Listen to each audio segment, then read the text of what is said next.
morning. Today we are on Isaiah chapters 15 to 21. Many of these have nothing significant to our main topic of what is needed for salvation.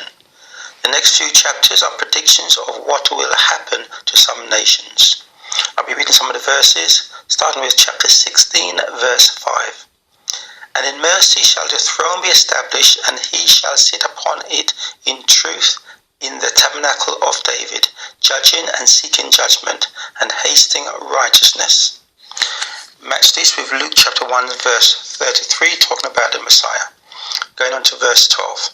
And it shall come to pass when it is seen that Moab is weary on the high place, that he shall come to his sanctuary to pray, but he shall not prevail. This is the word of Yahweh. This is the word that Yahweh hath spoken concerning Moab since that time. But now Yahweh hath spoken, saying, within 3 years, as the years of an hireling, and the glory of Moab shall be contemned with all that great multitude, and the remnant shall be very small and feeble.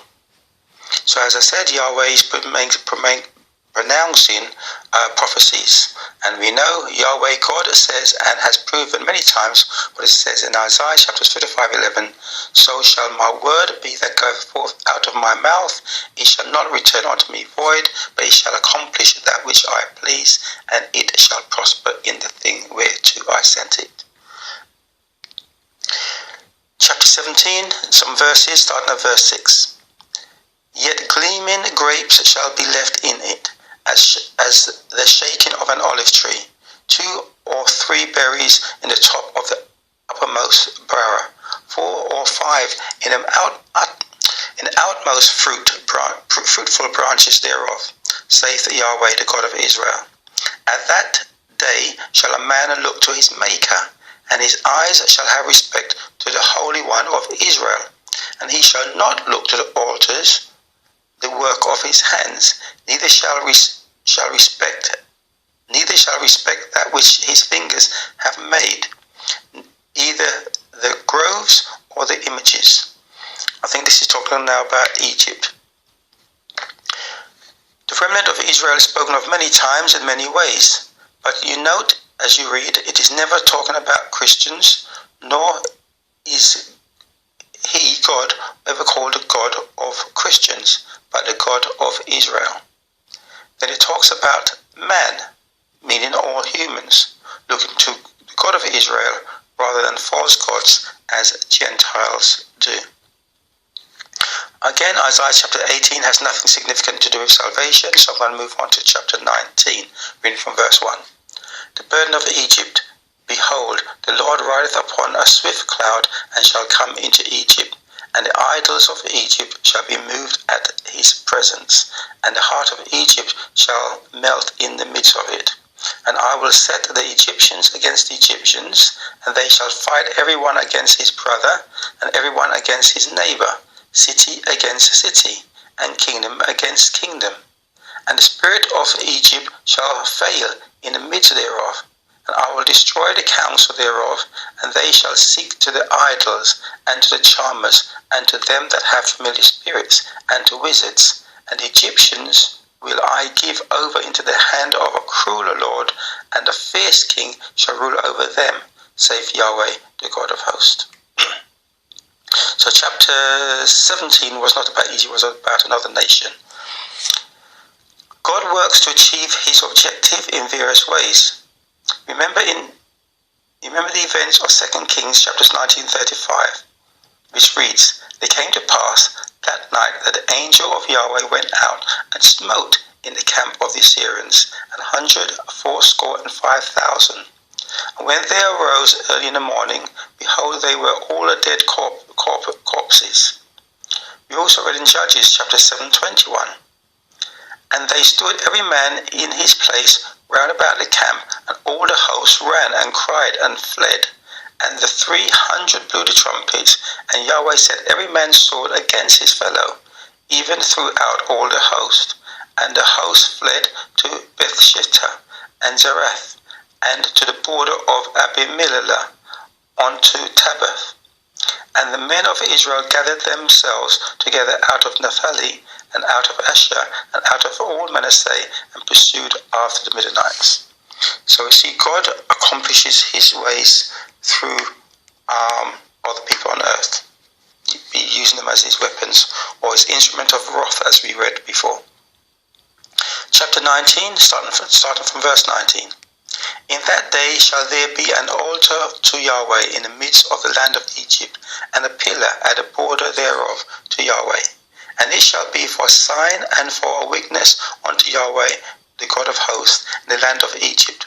For they shall cry unto Yahweh because of the oppressors, and he shall send them a Saviour, and a great one, and he shall deliver them. And Yahweh shall be known to Egypt, and the Egyptians shall know Yahweh in that day, and shall do sacrifice and oblation. Yea, they shall vow a vow unto Yahweh, and perform it. And Yahweh shall smite Egypt, he shall smite and heal it, and they shall return even to Yahweh, and he shall be entreat of them, and shall heal them. In that day shall there be a highway out of Egypt to Assyria, and the Assyrian shall come into Egypt, and the Egyptian into Assyria, and the Egyptians shall serve with the Assyrians. In that day shall Israel be third with Egypt and with Assyria, even a blessing in the midst of the land, whom Yahweh the God of hosts shall bless, saying, Blessed be Egypt my people, and Assyria the work of my hands, and Israel mine inheritance. Chapter 20, verse 1.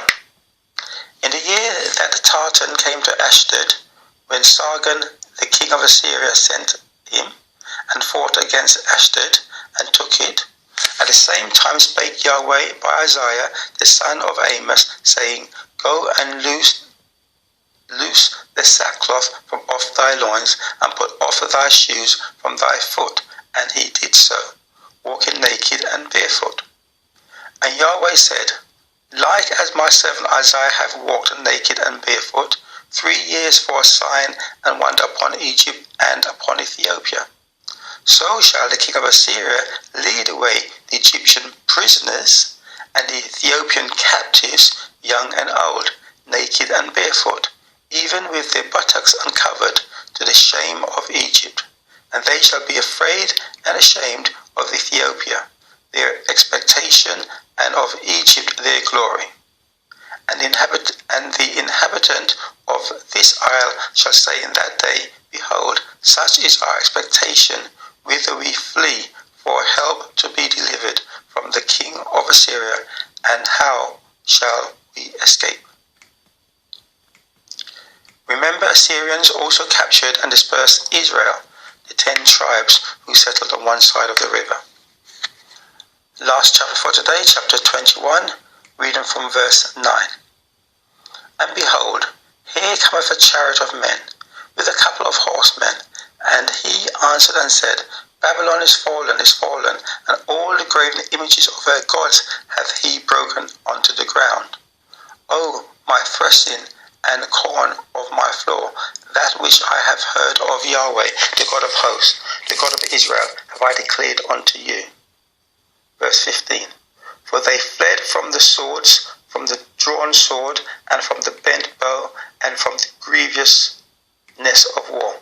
For thus hath Yahweh said unto me, Within a year, according to the years of an hireling, and all the glory of Kedar shall fail, and the residue of the number of the archers, the mighty men of the children of Kedar, shall be diminished. For Yahweh God of Israel hath spoken it. Shalom, until tomorrow, God willing.